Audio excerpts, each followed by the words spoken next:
विशेष बाबा इस बात की तरफ ध्यान हम बच्चों का खिंचवाते हैं तो भक्ति छोड़ने के लिए नहीं कहना है।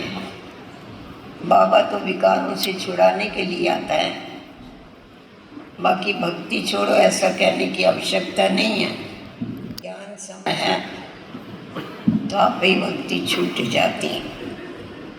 ऐसा नहीं फिर ज्ञान में भी नहीं चले और भक्ति भी नहीं करें, दोनों जहान से चले जाए। इसीलिए किसी को भी ऐसा कहना रंग है कि तुम भक्ति छोड़ो। तो ड्रामा का कौन सा राज है जिसको समझने से कौन सी राय किसी को भी नहीं दे सकती।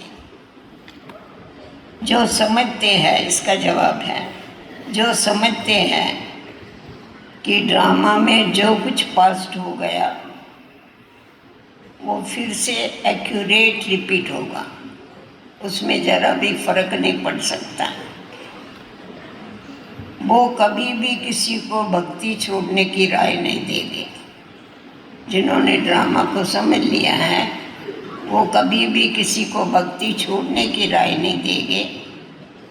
जब उनकी बुद्धि में ज्ञान अच्छी रीत बैठ जाएगा, समझेंगे हम आत्मा हैं, हमें बेहद के बाप से वर्षा लेना है। जब बेहद बाप की पहचान हो जाएगी तो हद की बातें स्वतः ही खत्म हो जाएगी,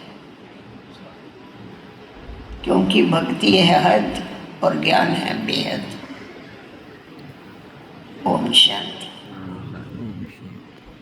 अपनी आत्मा के स्वधर्म में बैठे हो, आप प्रश्न पूछ रहे हैं।